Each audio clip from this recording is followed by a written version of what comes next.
Mobile തോണ്ടിക്കൊണ്ടിരിക്കാതെ പറയണ ഒരു കാര്യം കേൾക്കടാ. എന്തുവാടാ?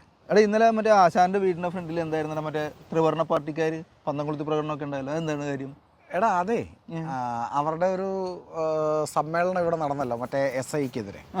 അപ്പം അവർ പറഞ്ഞു നിങ്ങൾ എന്നും ചിന്തിക്കേണ്ട, എന്നും ഈ നമ്മുടെ മുഖ്യൻ്റെ പാർട്ടി അവന്മാർ മാത്രമേ ഭരണത്തിൽ ഉണ്ടാവുമെന്ന് ചിന്തിക്കേണ്ട.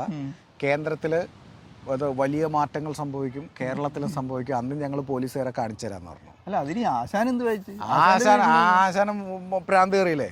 ആശാൻ പറഞ്ഞു ആദ്യം നിന്റെയൊക്കെ അത്യാഗ്രഹം നിർത്തിയാലേ ഈ പരിപാടി ഇവിടെ സക്സസ് ആവുള്ളൂ. അതെപ്പോ പറഞ്ഞ ആശാനായിരുന്നു? ഭയങ്കര ഉന്തും തള്ളൊക്കെ ആയിരുന്നേ. ആശാന്റെ കൂടെ കുറെ പേര് കൂടി, ആ പാർട്ടിയിലുള്ളവർ തന്നെ. ഇവർക്ക് പിന്നെ അങ്ങനെയാണല്ലോ, മാറി ആശാന്റെ കൂടെ കുറെ പേര്. അല്ലടാ ആശാൻ ഇത് എവിടെ പറഞ്ഞു ആശാൻ? മറ്റേ ജംഗ്ഷനിൽ വെച്ച് ഇവരുടെ ഒരു നേതാവ് വലിയ പ്രസംഗിച്ചുകൊണ്ടൊക്കെയായിരുന്നു.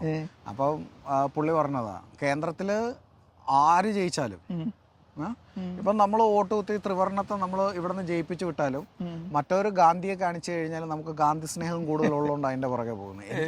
ഇയാളെന്താ പറഞ്ഞതെന്ന് എനിക്ക് മനസ്സിലായില്ലെന്നേ. ഞാനപ്പോൾ ചോദിച്ചു എന്തോ ആശാൻ ഈ പറയണേന്ന് ചോദിച്ചു. എടാ ഇവന്മാർക്ക് ഗാന്ധിയെ സ്നേഹമുള്ളത് എവിടെയെന്നറിയോ? ഒന്ന് ഗാന്ധി ജയന്തി ദിവസം, അന്ന് മറ്റേ ഒരു 10 മിനിറ്റ് പാട്ടൊക്കെ വെച്ച് മറ്റേ രഘുപതി രാഘവ രാജാറാമൊക്കെ വെച്ചോണ്ടിരിക്കും. അത് കഴിയുമ്പോൾ ലഡ്ഡു കിട്ടുമല്ലോ, അതുകൊണ്ടാണ് ഇവർ കൂടണേന്ന്. ഞാൻ പറഞ്ഞു ആശാനെ നിങ്ങൾ പാർട്ടിയെ പറ്റി അങ്ങനെയൊന്നും പറയില്ല. പറഞ്ഞു നിന്നെ പോലെയുള്ള മറ്റന്മാരുടെ ഈ പാർട്ടിയെ നശിപ്പിച്ചതെന്ന് പറഞ്ഞു. നമ്മളൊന്നും പറഞ്ഞില്ല. പിന്നെ രണ്ടാമത് പുള്ളി പറഞ്ഞ കാര്യം എനിക്ക് അങ്ങോട്ട് ചിന്തിച്ചപ്പോൾ കറക്റ്റായിട്ട് തോന്നി. പുള്ളി പറഞ്ഞതാണ് നമുക്ക് ഗാന്ധി സ്നേഹം എന്ന് പറയുന്നത്, ഇത് ഗാന്ധിയുടെ ഇത് പച്ച കളറിലും വയലറ്റ് കളറിലും മഞ്ഞ കളറിലൊക്കെ കണ്ടാലും നമുക്ക് ഗാന്ധി ഇഷ്ടപ്പെടും. എന്നിട്ടും എനിക്ക് മനസ്സിലായില്ല. ഞാൻ പറഞ്ഞു അതെന്താ ആശാനെ അങ്ങനെയെന്ന് ചോദിച്ചപ്പോൾ പറഞ്ഞു, എടാ ഈ ത്രിവർണ്ണ പാർട്ടിക്കാര് ആര് ജയിച്ചാലും നീ മഹാത്മാഗാന്ധിയുടെ ഒരു കെട്ട് കൊടുത്താൽ മതി, അവന്മാരെപ്പോഴും മാറി അപ്പുറത്ത്. അതാണ് പുള്ളി ഉദ്ദേശിച്ചത്. അതാണ്. എന്നിട്ട് പുള്ളി പറഞ്ഞേ ഇതിൽ നിന്ന് രക്ഷപ്പെടാനായിട്ട് ഒരൊറ്റ മാർഗ്ഗമുള്ളൂ, സർവർക്കറുടെ പടം വെച്ചിട്ട് നോട്ടടിക്കണം.